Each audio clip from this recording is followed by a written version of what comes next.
एक बहुत ही भोला भाला सा आलसी लड़का था। वह कोई काम नहीं करना चाहता था, बस खाना खाता, घूमता और सोते रहता था। एक दिन उसे किसी ने बताया कि एक आश्रम है जहाँ पर कुछ नहीं करना पड़ता है और हर दिन 2 समय का खाना और नाश्ता मिलता है। तुम वहाँ जा कर के रहो। उस आलसी लड़के ने सोचा कि ये तो बहुत ही बढ़िया है और वह उस आश्रम में जाकर रहने को सोचा। और वह भोला भाला आलसी लड़का अपना सारा सांसारिक जीवन छोड़कर उस आश्रम में जाकर रहने लगा। आश्रम में गुरुजी रहते थे। वह कुछ समय सबको प्रवचन देते हैं। वह आलसी लड़का सुनता था, बाकी समय आराम करता था और फिर पेट भरकर खाना खाता और सो जाता। ऐसे ही उस लड़के का दिन गुजरता गया। एक दिन उस आश्रम में कुछ भी नहीं बना। नाश्ते के समय नाश्ता नहीं मिला। उसने सोचा नाश्ता नहीं मिला तो भोजन तो मिलेगा। अब भोजन के समय भी उसे भोजन नहीं मिला। लड़का दौड़ करके गुरुजी के पास गया और उसने पूछा कि आज भोजन क्यों नहीं बना। गुरुजी ने कहा कि बेटा, आज एकादशी है और जितने भी आश्रम के सदस्य हैं उनका उपवास है और तुम्हारा भी आज उपवास है। आज भोजन नहीं बनेगा। वह लड़का आलसी था और उसे भूख भी बहुत लगती थी। उसने गुरुजी से बोला कि मैं उपवास नहीं रहूँगा, मुझे भूख लग रही है, मैं खाना खाऊंगा।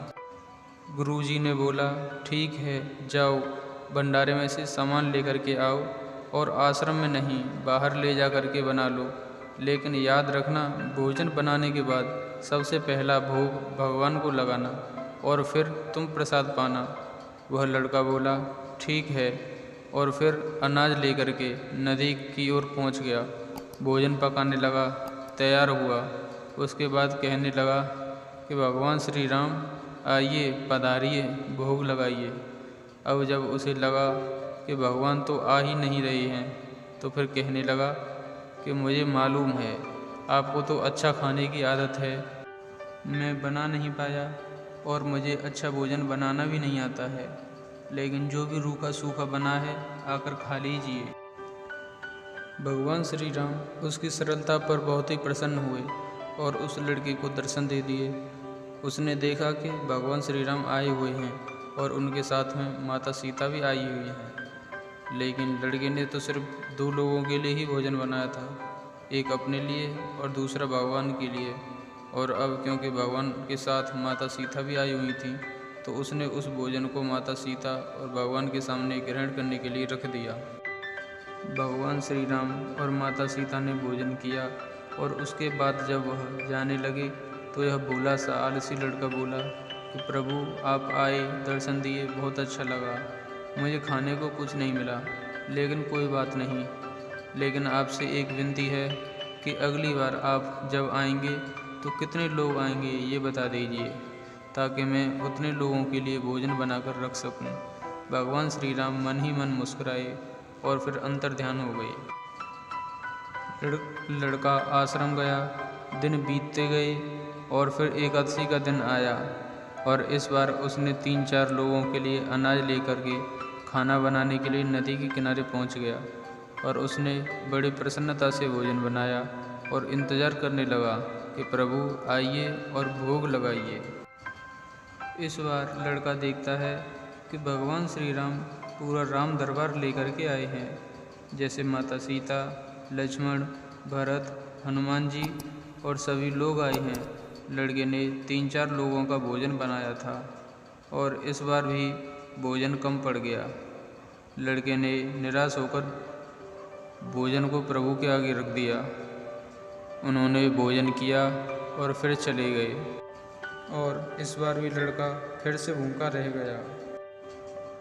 लड़का फिर आश्रम गया, दिन बीतते गए और फिर एकादशी का दिन आया और इस बार गुरुजी से कहने लगा कि गुरुजी मुझे इस बार थोड़ा ज़्यादा अनाज चाहिए। गुरुजी सोचने लगे यह इतना सारा अनाज का करता क्या है, कहीं इसे बेचता तो नहीं। फिर उन्होंने कहा ठीक है, भूख से परेशान रहता है। लड़के ने कहा कि नहीं गुरुजी, मैं भूख से परेशान नहीं रहता हूँ, प्रभु के साथ बहुत लोग आते हैं, उनको भी तो भोजन कराना पड़ता है। गुरुजी को लगा लड़का पागल हो गया है, लेकिन गुरुजी ने सोचा कि चलो एक बार चलकर देखते हैं कि लड़का इस अनाज का करता क्या है।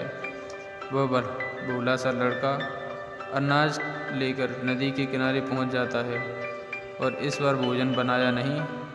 उसने सोचा कि प्रभु हर बार ज़्यादा लोगों को लेकर आते हैं, इस बार वह जितने भी आएंगे खुद बना करके भोग लगा लेंगे और प्रेम से प्रभु को बुलाने लगा।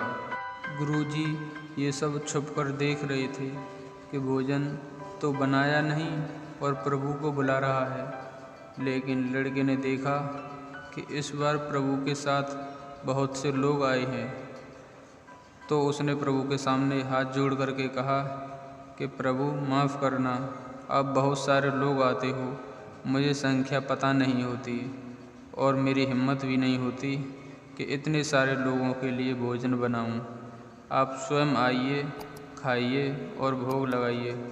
प्रभु मुस्कुराते हैं और अपने साथ आए सभी लोग के साथ मिलकर भोजन बनाते हैं।